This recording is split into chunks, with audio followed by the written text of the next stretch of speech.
Hello, everyone, and welcome back to the Altitude Sickness Podcast. I am Tony, and today I am just being joined by Matthew. How are y'all doing? Or how are you doing? I'm doing pretty good. Yeah, had a good Rockies had a good 4th of July weekend, I think. So, yeah, I also had a good 4th of July weekend. It was a good time. So, I'm doing good. How Yep. are you doing? I'm doing fine. Yeah, 4th of July weekend just came past. Nice 3-day weekend. But and a little bit short turnaround in terms of me doing, I guess, the podcast because I had to record a solo episode on was it Thursday, whatever day it was. I don't remember. Yeah, Um, But we're back. This episode, I believe 27. Yeah, yeah. 27. So, pretty crazy that we're already that many through, and we're a little over halfway through the season at this point. All-Star game is next week. Uh, Draft is this weekend. So, in terms of stuff for that, we'll get to it. Probably not like some crazy in-depth draft thing. It's not really going to be like that. Probably, but that'll be for next week. So we'll have some stuff for that.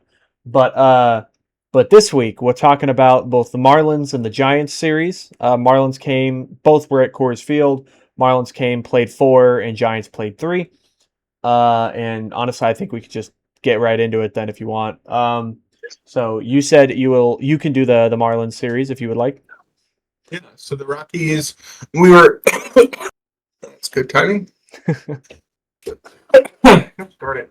Rockies were able to split the series with the Marlins. First couple of games were not great. We got blown up pretty good. First game was 10-7. Second game was 14-3.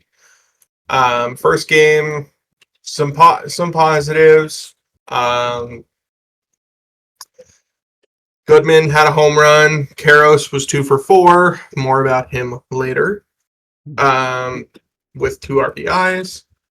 Unfortunate things, John Sullivan is just not the answer. I think he had his first game was good. His first start was good. And he has just not performed since, unfortunately. Senzatella also wasn't great. Game 2, Marlins kind of just blew us out. The Marlins had 3 homers, like 5 doubles and a triple. I think was this the game that we gave up in the park home run to their catcher or something? It was either the first game or second game. It was one of the two. Yeah, I couldn't remember, but yeah, that was pretty insane. That was pretty embarrassing. Yeah. Let's see. Moniak hit a home run. One of quite a few this weekend for him. Yeah, and just Tanner Gordon just still couldn't really lock things down for us. Game 3 was a good step in the right direction though. we were able to win 6-3. Moniak was a single away from the cycle, which is, you never really expect that. It's usually the other ones that are the difficult hit. But, yeah, we had 3 home runs that game. We had Mickey Moniak, Hunter Goodman, and Kyle Karros all with home runs. Moniak had 9 total bases and 3 RBIs. Let's see. Yep. Moniak, he had 3 for 4. Goodman and Karros. Freeland was pretty solid. Bullpen was good. Mejia, Herget, and Bernardino all took care of business. So definitely a good comeback win. A solid start to what would eventually be a pretty good rest of the week. Mm-hmm. And game 4, we was quite a blowout. Rockies won 14-4. With kind of the help from a big 7-run 6th inning. There you go.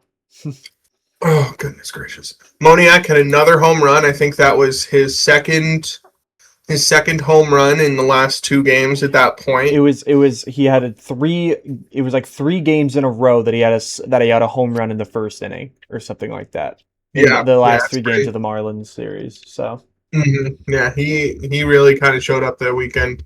McCarthy had 2 home runs, 1 solo, I believe, and then 1 grand slam. Pretty solid day for McCarthy. mhm. Lorenzen wasn't amazing, but I'll take 14-4. I'll take a couple runs from Lorenzen, especially if our offense can help pick it back up. And the bullpen was able to kind of close things out. So overall, just an interesting series, a series that we really wouldn't have expected. Uh, we kind of would have expected after those first 2 games, kind of just expected to kind of take it, but you know how the old saying goes: Rockies can't lose more than 8 games in a row, and Yeah, we that game 2 was our 8th loss in a row to Miami. So of yeah, course we couldn't let that go. We don't ever take 8. 8 in a row. Fool me Yeah. 8 times, shame on you. Mhm. Yeah, But it was kind of a weird one because the last 2 games, well, through the first 2 games of the series were both kind of blowouts. In typical like Coors Field blowout fashion, kind of was not. It was like kind of close at the beginning in the second game, but then one of the innings hit. Tanner Gordon got blown up because he's Tanner Gordon. It's unfortunately just continued a trend, and we'll have another instance of both those trends where both Sean Sullivan and Tanner Gordon continue to just be ineffective at the major league level. It really stinks for Tanner Gordon because he's shown signs of good play, like good pitching, but he's just this year has just not been it for him. And Sean Sullivan, I mean, I don't even know what to say. I do not. I really hope that the Rockies new front office has learned their lesson from the old front office to stop drafting the crafty lefty, the soft tossing crafty lefty, because it just does not work. It doesn't work in most cases, let alone at Coors Field. It really doesn't work at Coors Field because he's right now topping out at probably 90 miles an hour, and it's shown why. Like I mean, it's every team. It's like it's BP for them. It's honestly just frustrating to watch because on top of that, he doesn't really pitch in the strike zone. It feels like he misses a lot because he feels like he has to nibble because he doesn't have the good velocity to blow up by guys, and so it just leads to even more bad stuff. Um, but those second games, I mean, both were pretty solid games overall. I mean, the 6-3 win, like you said, Moniak a single shy of the cycle, which is really weird. It's one of those weird things. But both Goodman and Karros had bombs in that game as well. The bullpen was pretty good and was able to close out that win. And then game 4, like you mentioned, that was kind of just the switch, like the another Coors Field blowout just for the Rockies. Honestly, it was just like somewhat close in the beginning, but then that 6th inning that you mentioned, where it just the doors got blown open. Uh, I think this was the game that McCarthy had the 2 home runs with one of them being a grand slam. No, I don't know if that was in this series or the Giants series. I know he had back-to-back crazy games. I actually think it was the uh, Giants series. I think it was the Giants series that he had yeah, the grand slam. you're Um, right. Yeah. He just had 2 home runs that game. That I mm, I didn't realize that. maybe, I guess I forgot that McCarthy had multiple 2 home run games back to back. So yeah, I did not realize that. maybe he didn't. I'm kind of confused because I don't know if he did. This may be just an error on me. Because Okay. I don't think he did. No, he only had 1 home run in that game. So that's honestly my bad. Okay. So he I had 1 home run, but he did still have 4. He still had 4 RBIs that game. Yes. Yeah. So it was just it was a 1 home run game there. Mhm. But then he had the 2 home run game in the next series. But yeah, the bullpen was pretty good in that game. I mean, Lorenzen was not the best, but that's kind of what we've expected from him. And then in this game, in game 4, Moniak actually was a triple shy of the cycle. So back to back days, he was a certain hit away from the cycle, which that does not happen very often. Um, but overall, it was, like it's good that the Rockies honestly finished on the high note because obviously it's just a lot more fun. And I mentioned this to Matthew before the podcast when I was writing these notes. I honestly forgot that the Rockies only split this series because I thought they won it. I forgot it was a 4-game series because the first 2 games honestly just were completely like out of my head. Like I just honestly completely forgot about them. But that's how it goes. But yeah, overall, you'll take a series split here because right now the Marlins are playing some of, if not the best baseball in the league right now. They are like the hottest team in baseball. So the fact that the Rockies split the series is pretty good, and like you'll take that for sure. And it means we don't have to play the Marlins anymore because for some reason we really struggle against the Marlins. I don't get it. Like we got swept earlier this year at the beginning of the season, and then we lost the first 2 of this series. But you know, ended up being 2-5 against them. You wish a little bit better, but it is what it is. And so then up comes the 4th of July weekend, and we host the Giants, who Rockies obviously historically have never played well against the Giants. So going into this, I was not very confident because even though the Giants are really not that good this year, that's never really stopped the Rockies from losing to them. But in first game, it was back-to-back nights of Rockies winning the Coors Field blowout. This time against the Giants, against Logan Webb, of all people, who normally destroys the Rockies. Like, I do not like facing Logan Webb. I don't like seeing him on the mound because he just crushes the Rockies every time. But first pitch of the game, McCarthy hit a home run off of him, and then it was single. Like, it was just a constant barrage of hits from everyone. McCarthy had a great day because we mentioned earlier he had 2 home runs here, including a grand slam. Ezekiel Tovar went 3 for 4 with a home run and 3 RBIs. And then Ryan Feltner, who kind of got overshadowed in this game just because the offense was so crazy. Ryan Feltner dealt. He pitched 6 innings, 2 earned runs with 9 strikeouts. Like, he was absolutely dealing. He's been doing his thing since coming back from injury. And then big news is Gabriel Hughes, made his major league debut.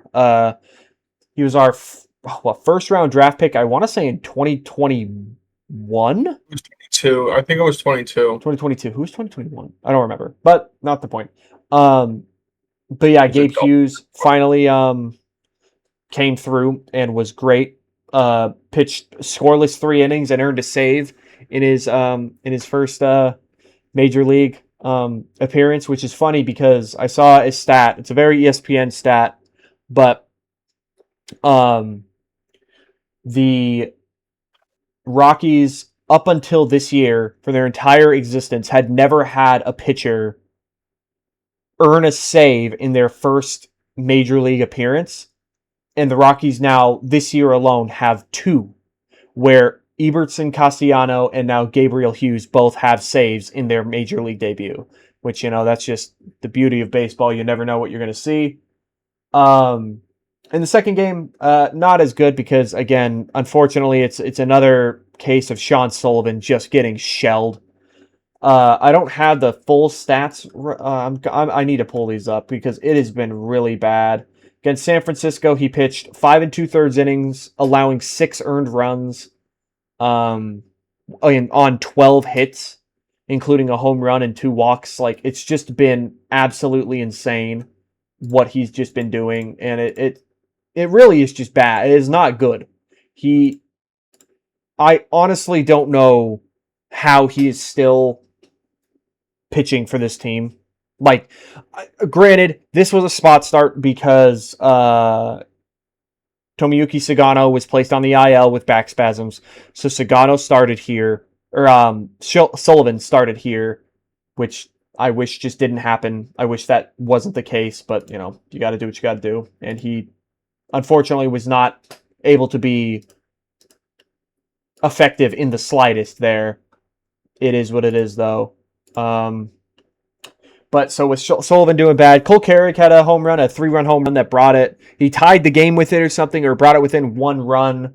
But Sullivan will continue to allow runs. The bullpen was solid here, but other than the Carrick home run, the offense was pretty quiet. And so this game was kind of one of those just kind of whatever games. Needed the offense to be there. They had a few chances late in the game, but they just couldn't really pull it out in the end, which really stinks, but it is what it is. Um, boring 4th of July game. I mean, all of the runs were scored in the first 3 innings, and then one run scored in the bottom of the 9th, and that was it.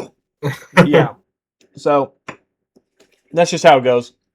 But then it comes to the rubber match. So tied series 1-1. And early in this game, Tanner Gordon again was not great to start the game. There was good offense early. We had some nice timely hits from Brett Sullivan, and TJ Rumfield came through. And so there were some timely hits early in the game. But then the offense pretty much went dead quiet until the 8th inning. While the Giants kind of racked up some of those, and they were winning 6-4 going into the bottom of the 8th inning. Got 2 runners on for up steps Kyle Karros, who then hits just an absolute nuke. Hit one, I think it was 471 to left field. Off the bat, it was gone. It was an absolute tank. It was really awesome to see. And then Jordan Romano comes out, who was fresh, like pretty recently claimed off waivers, I believe, from the Angels, and he comes in, gets the save, and the Rockies win the series, which kind of came out of nowhere. Like it's a pretty gut wrenching loss for the Giants, who are already reeling, and it was pretty great for the Rockies. So we love that. But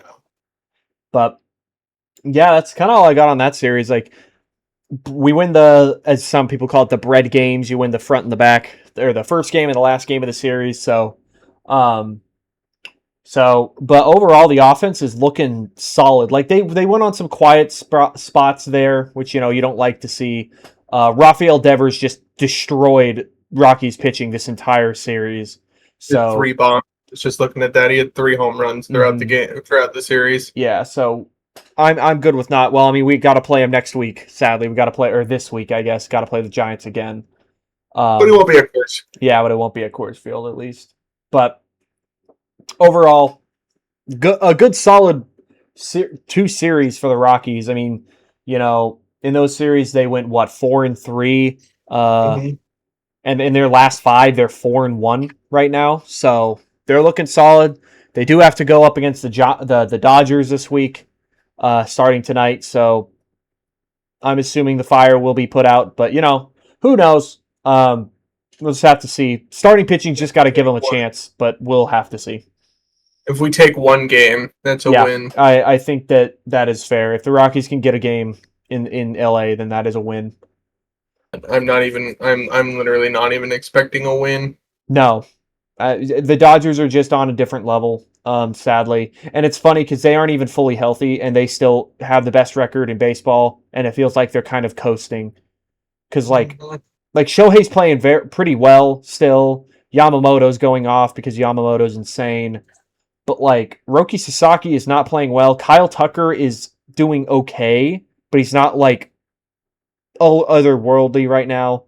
So we'll just have to see. But this is not a Dodgers podcast. We don't got to talk about those losers over there. We're talking about Rockies. Yay. But we got good and bad. So we got next up after the series, unless you got anything else on the 2 series that they just played. We got who's hot and who's not. I think I'm just going to start with the who's not first. I feel like we should get the bad out of the way.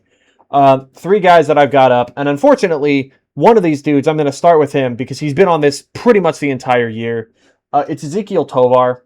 He's kind of picked it up a little bit. He had a great at-bat on, forgot what day it was. I think it was Friday. Yeah, I think it was Friday. He had a really good at-bat. He fought off 7 pitches. It was a 13-pitch at-bat or something like that, 12 or 13 or whatever, and he ended up hitting a home run to the opposite field. It was probably the best. I mean, I heard Drew Goodman say that was the best at-bat of his career. And it was absolutely awesome. But if you take out that, I'm not even taking out that at-bat, but the problem with him is that since these are the stats, all these guys' stats are from June and then the few games in July. In 27 games, Tovar's hitting 181 with a 530 OPS. It's pretty much just been the same story the entire year for Tovar. He just has not had any sort of rhythm, and strikeouts just continue to be killer for him. In 94 at-bats, he has struck out 29 times, which I am pulling up my calculator to do the math right now. That is a 31% strikeout rate, which is not, you're not going to do well if a third of the time you were just going down doing nothing. It's just been brutal. And his walk to strikeout ratio is even worse to think about. He has 3 walks to 29 strikeouts, which is just abysmal. Like, Tovar already does not walk a lot, and he's only making it worse being in this slump. And I really hope that he can figure it out. But right now, it is not looking good. It is really not looking good right now. And so that's just where he's at right now. Next up is a guy that I don't think's been on this at all really until now is Antonio Senzatella. He had been very, very good up until the month of June. And then he hit a little bit of a snag, which was kind of expected that he'd regress a little bit because he was kind of otherworldly through May. But in June, in 12 innings, so really not that many innings, he allowed 10 earned runs on 19 hits, so that's a 7.5 ERA. His FIP does tell his field independent pitching was a 3.78, which does tell that he got a little unlucky with some of the bounces that went his way. But still, I mean, if you're giving up 19 hits in 12 innings, that's going to happen to you. As well as 5 walks in those 12 innings, not ideal. A solid enough 10 strikeouts. He's not a huge strikeout guy. Even this year, he's still not. He strikes out more than he's striking out more than he ever has, but it's still not a lot. But yeah, he's kind of hit a little bit of a slump pitching wise, but I'm hoping that he can honestly just keep it up a little bit longer in time for the trade deadline. That's kind of what we're looking for him. That's where you're going to get your money from him. And then last up, I mean, I've kind of ragged on him already a little bit. It's Sean Sullivan. In 19 and a third innings, this is his major league debut was this year. And in his first game, he pitched 3 scoreless innings or something like that. It was pretty good. It was like, all right, cool. And then I believe that was starting a game. And so then he then started the next few. In 19 and a third innings, and this is 4 starts. He has a 10.24 ERA. He's allowed 22 earned runs in 19 and a third on 32 hits. He has 14 strikeouts to 11 walks, which is just not ideal. And then he's also allowed 5 home runs in that time. And then his FIP can't even save him here because that's at 7.04. He has really just been brutal to watch. And I truly do not think that he is going, and this is obviously very early. You know, he could be bit by a little bit of bad luck. Maybe he's hurt and he's not telling anyone. I don't know. But I just do not see him. I do not foresee him succeeding at Coors Field. I just don't. You can't throw that soft and expect to do well in a place like that. And so I just do not really foresee him having that long of a future with the Rockies, which really just is brutal because he's another guy that was drafted by the old front office and was highly touted for a while. He was a highly touted pitching prospect for a very long time. And it's really stinks because, this guy's worked so hard to get here, but I just do not think that the Rockies are going to be a good fit for his pitching style, unfortunately. But yeah, that's just where I'm at with him. And so that's those are the 3 that are who's not hot right now. But now we're getting into the who's hot. And so I'll start off with Jake McCarthy. I feel like he's kind of a little bit of recency bias, maybe just because of these last few days. But in all fairness, he has been pretty good. So through the month of July, or for the month of June, and then a little bit of July so far, in 27 games, he has an OPS of 989, which is insane. That's very, very good. He's got 6 home runs. He has 6 home runs, 3 triples, and 8 doubles. He's also stolen 4 bases. He's hitting .336.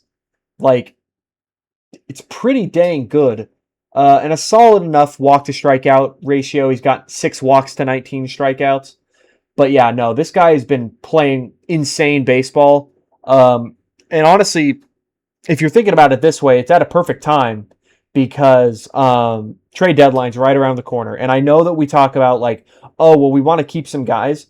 And like I do, I would like to keep a few guys. Like Moniak, he's kind of on the fence, but I do think you still trade him. And Jake McCarthy, it's kind of weird with him because it's like he's not too old, but it's also like you need to, like some of these guys you have to cut bait and move on and get them out because Jake McCarthy is already 28 years old. Like he is not going to be around for when the Rockies are good next. He will not be.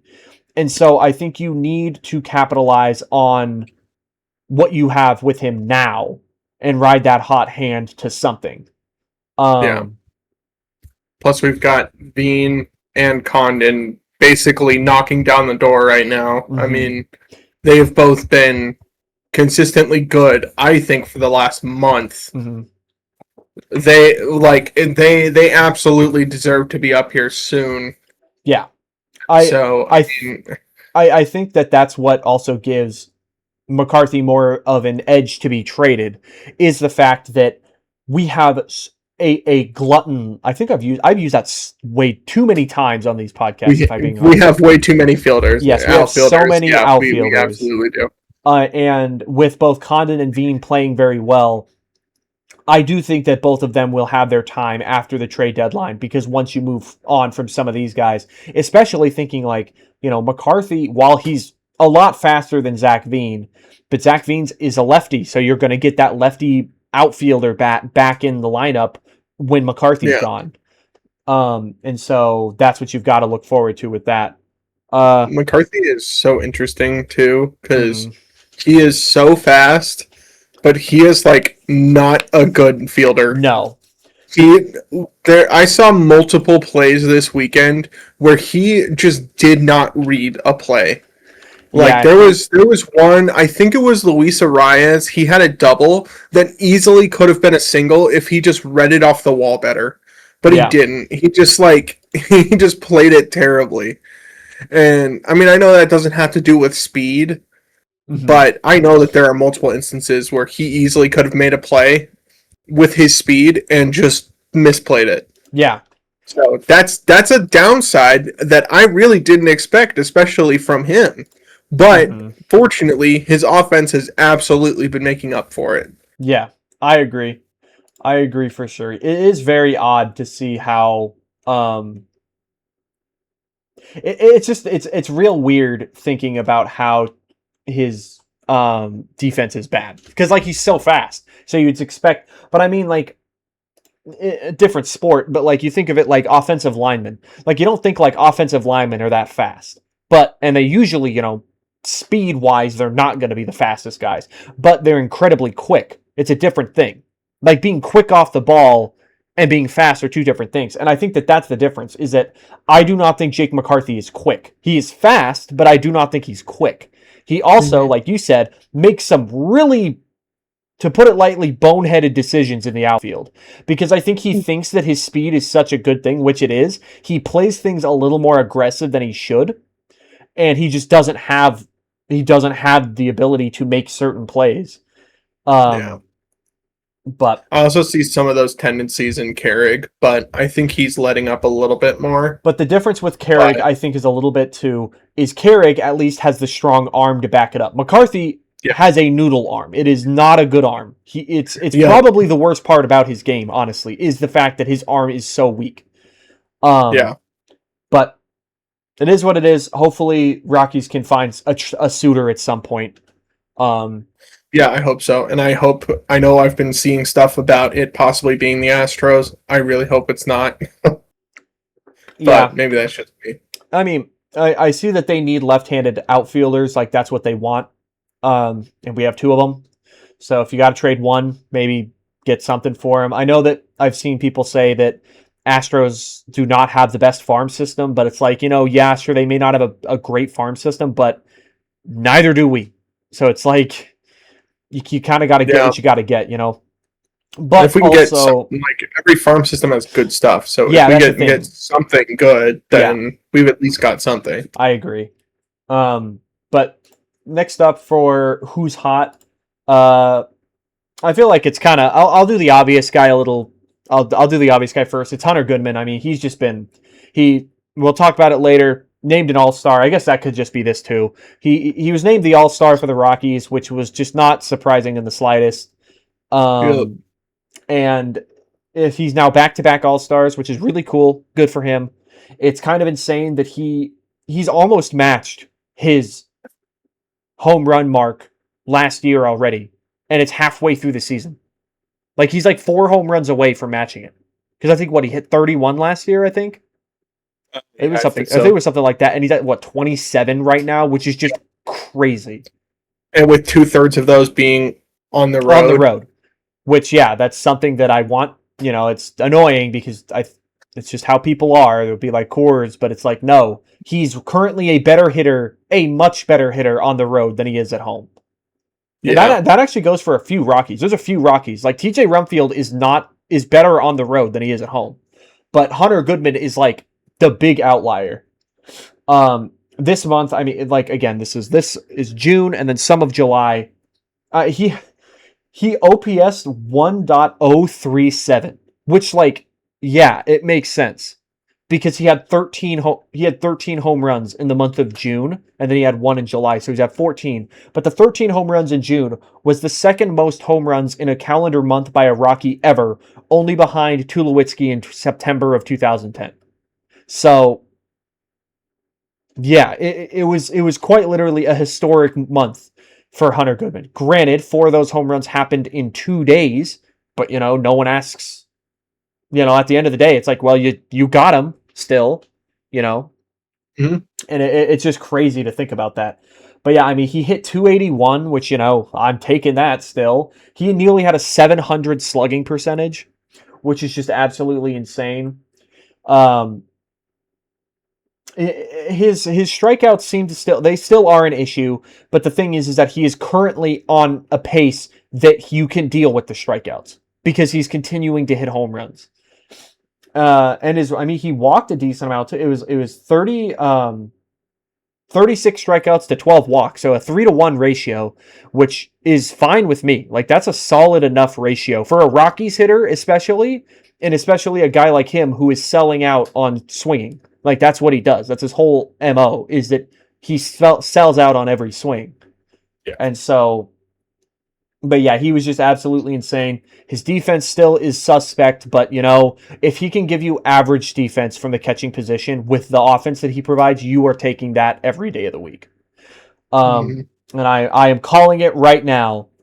Knock on wood, I'm calling it right now. The Rockies will not trade Hunter Goodman. I've seen people say it online.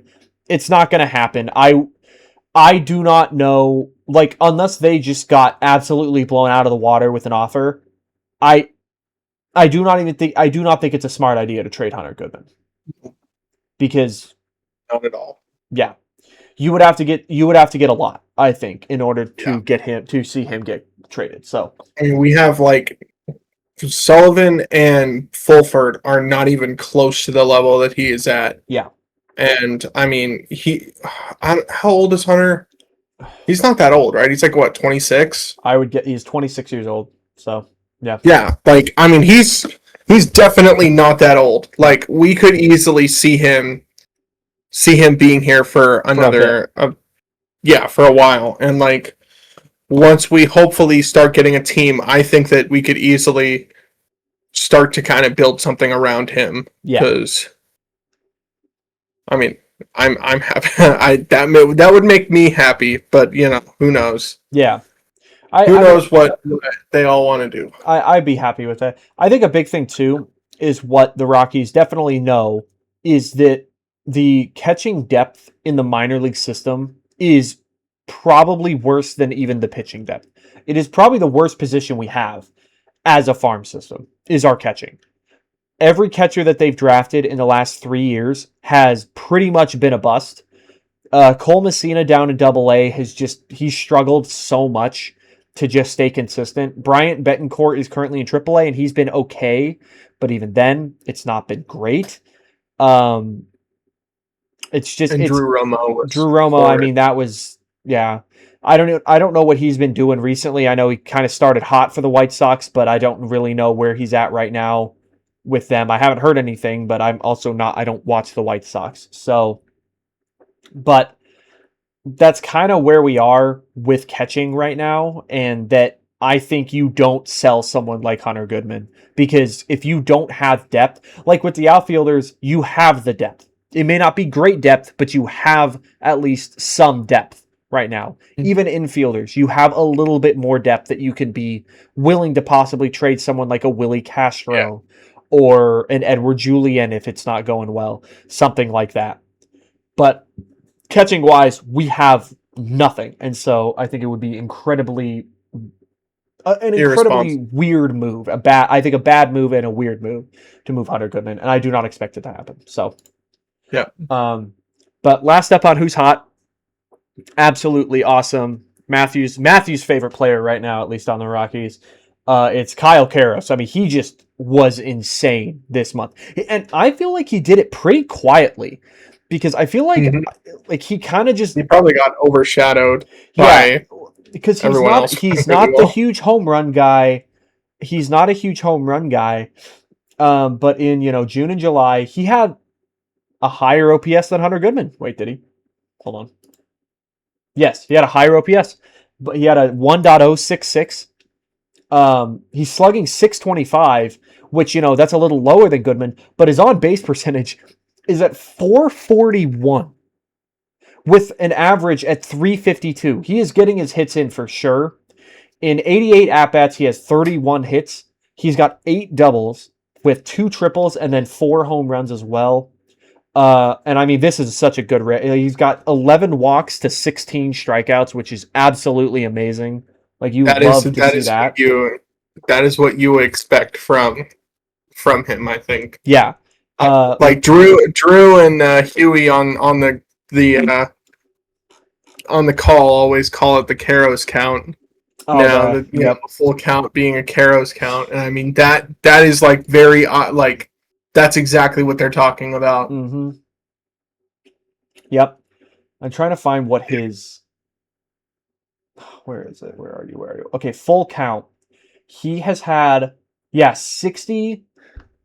Okay, so he's had 60 at-bats. Sorry, I'm doing this real quick. He has 60 at-bats where he's had a full count. And how many at-bats has he had total on the year? I'm looking. He's had 251. That's currently a 24%. So nearly a fourth of the time, he is getting it to a full count, which is insane. That is insane to think about. I mean, it's helpful because it's probably rare that he's striking out without at least making a pitcher work for it. Yeah.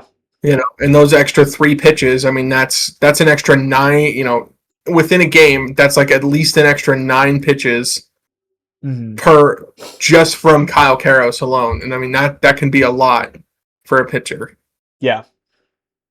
Yeah. On average. No, it's not really. But yeah, he's just. Yes, I feel like I chose well when I chose my player to root for this year. So I think comfortable with that. You chose the best of the 3 of us, because for me it's been Jordan Beck. For Drew, I think it was Dollander because he bought the jersey and then he instantly went on the IL. And then Beck has been on the IL and hurt and not playing well. And so Karros started kind of rough, but I mean he has fully bounced back. Yeah. Like, it's crazy. Like, on the year right now, he's currently got an OPS of 786. Like, he's nearly 800 OPSing right now with the defense that he provides you, which at minimum you're going to get average, but you're probably getting above average defense with him. It's absolutely amazing, and it's really, really good to see. So you've got to love it. But that's for the who's hot section. And then we already talked about Hunter Goodman. He's the All-Star. I don't think he's been approached yet, according to his word, about being in the home run derby. and that would be really cool. I want to see him be in the home run derby. I think that would just be sick. Rockies have not had a home run derby participant since Trevor Story in 2021. When the All-Star game was at Coors Field. And so I would love to see Hunter, and I think like he deserves it. I think like if you're gonna give Cal Raleigh it last year, I feel like Hunter Goodman should get it. Yes, Cal Raleigh was a bit better and he had more home runs, but I do think that Hunter Goodman deserves to have that spot this year. Doesn't he also have like the second most behind Kyle Schwarber right now? Hunter Goodman has the second most home runs in the NL behind Kyle Schwarber right now. And I think he has probably the third or fourth most in the league because I know Jordan has like 29. But yeah, that'll do it. But yeah, no, Hunter Goodman definitely deserves that. But real quick, also I want to just give a shout out to after that, we're talking about awards where Hunter Goodman got the All-Star. TJ Rumfield got the NL Rookie of the Month award honor again for the second consecutive month. He's the first Rocky to ever get 2, I believe. And it's funny because I've seen many MLB official account post things about Rookie of the Year voting. And TJ Rumfield's just not on it anywhere, not in the top 5, which is just insane. It's like, how does he win back-to-back Rookie of the Months, but he's not even in the top 5? In the month of June, I want to talk about just month of June. He had a 989 OPS.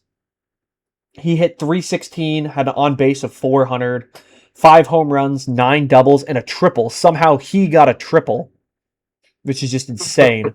I think that's the one bad thing about TJ Rumfield, if you're going to boil it down, is that man is slow. I mean, I think he's like 3rd percentile or something. Like he is. I wouldn't be shocked. He is like insanely slow. Yeah. Like he is not just slow. Yeah, watching him round the bases is quite a journey.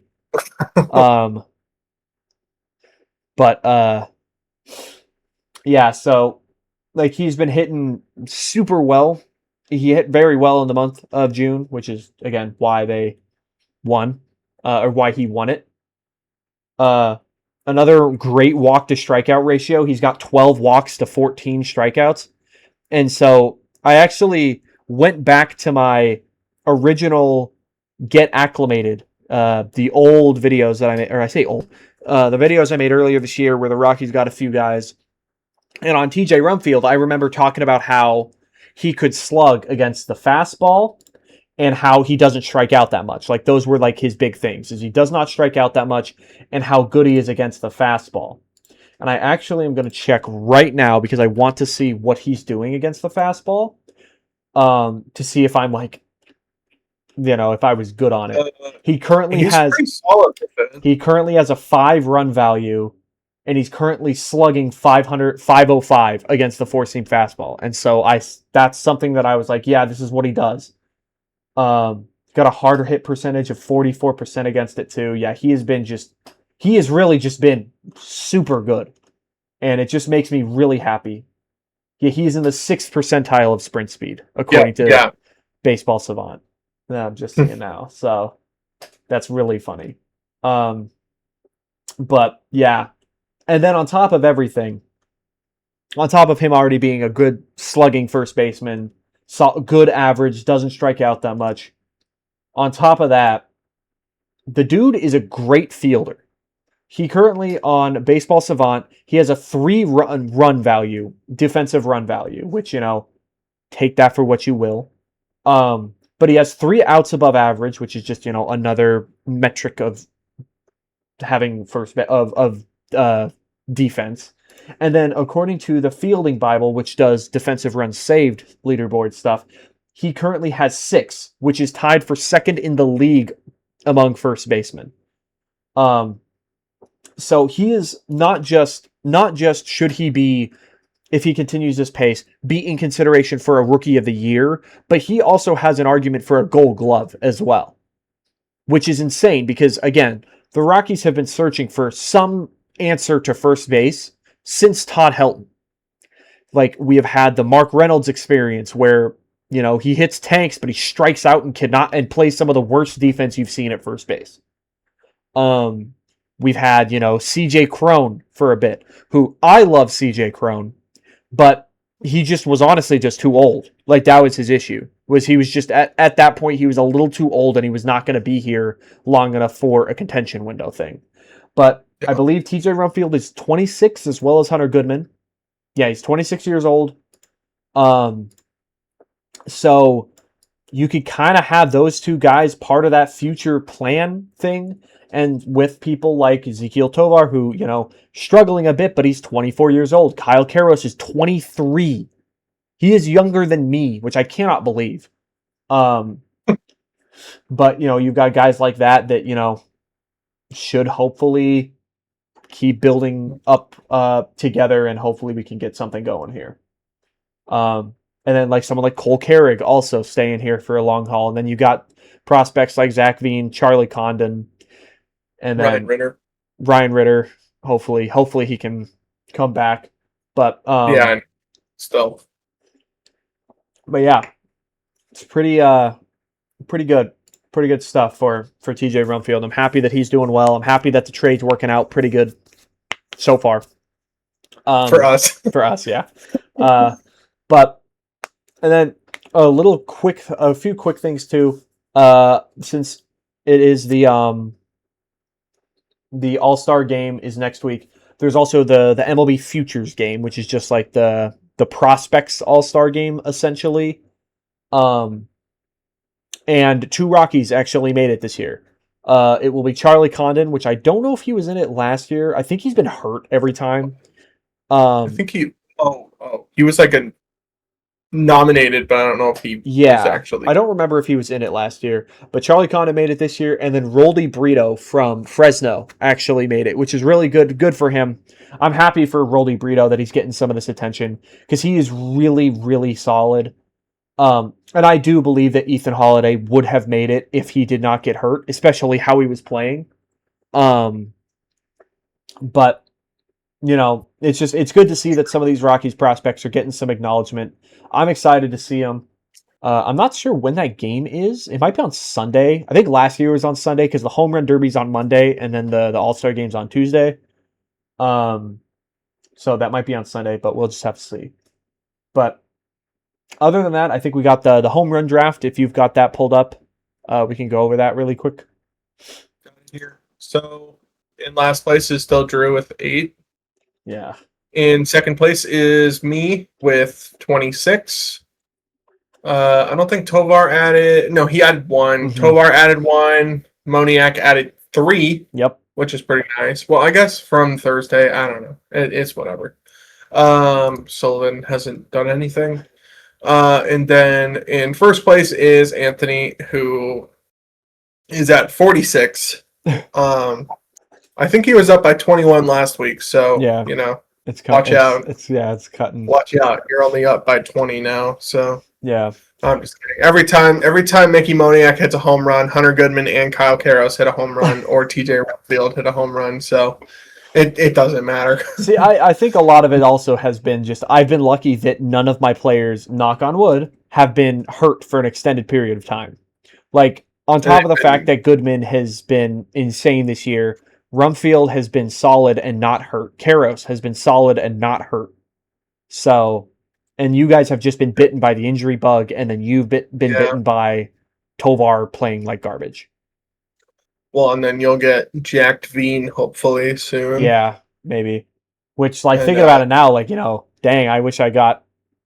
Or someone should have, drafted Jake McCarthy. Considering he has 6 home runs now, Troy Johnston. Or Troy Johnston. McCarthy, I think, is at 7. He's either at 6 or 7. I don't remember for sure, but yeah. He's at quite a few though. Yeah, it's definitely some interesting players are hitting quite a few homers. Yeah. Goodman at 27 home runs in the first half is still just insane. Yeah, especially it is insane. And I mean, you don't see that. Even I'm sure like the Blake Street Bombers, you would see that, but not the current Rockies or even the last 5 years, 10 years Rockies. Well, think about it. Like last year, Hunter Goodman was the first Rocky to hit over 30 home runs since Nolan Arenado did it in 2019. Since Nolan, Story, and Blackman did it in 2019.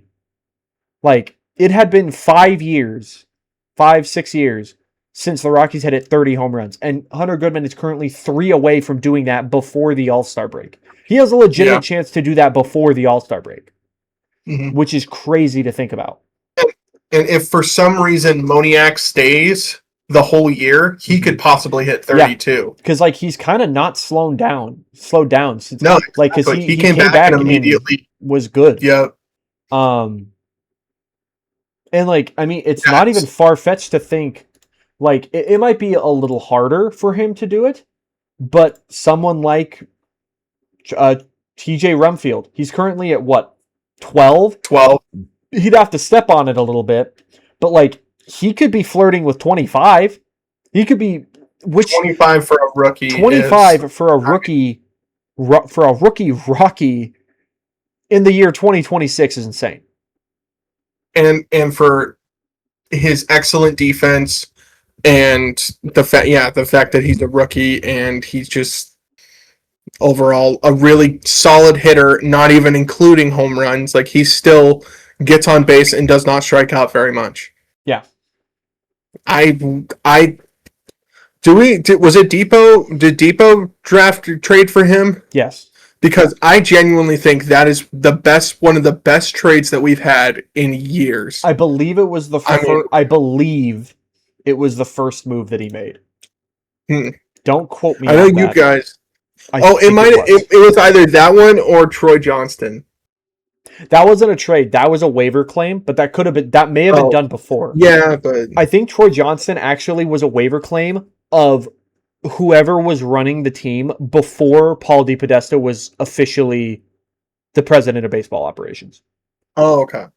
That was a crazy offseason. Yeah.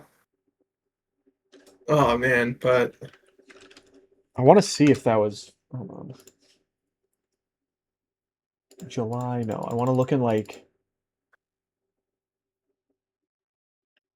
Yeah, so they DFA'd. So no, it wouldn't have been. Was it? I'm sorry, I don't mean to be taking this long. I'm really trying to see.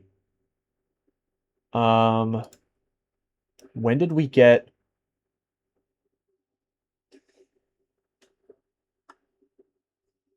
Hold your butt. Okay, on the 28th.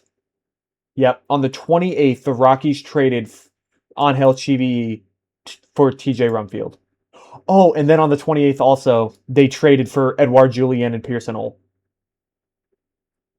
Oh, Pearson Ole. So literally both of them on the same day. That happened. When did he become president? It would have been in December. But we actually traded for Jake McCarthy first. We traded for Jake McCarthy before either of those. Oh, okay. On the 10th of January. That's crazy. Still, all real, like, I mean, I don't know. Julian is okay, but I mean, he's pretty solid trades. He's filled somewhat of a role. Because right now we just needed a second baseman. And another guy that we didn't really talk about today, and I'm sorry this is kind of running a little long. We're kind of just rambling right now. But another guy that's, it was an off-season signing was Willie Castro. He has been on fire recently with how he's been playing.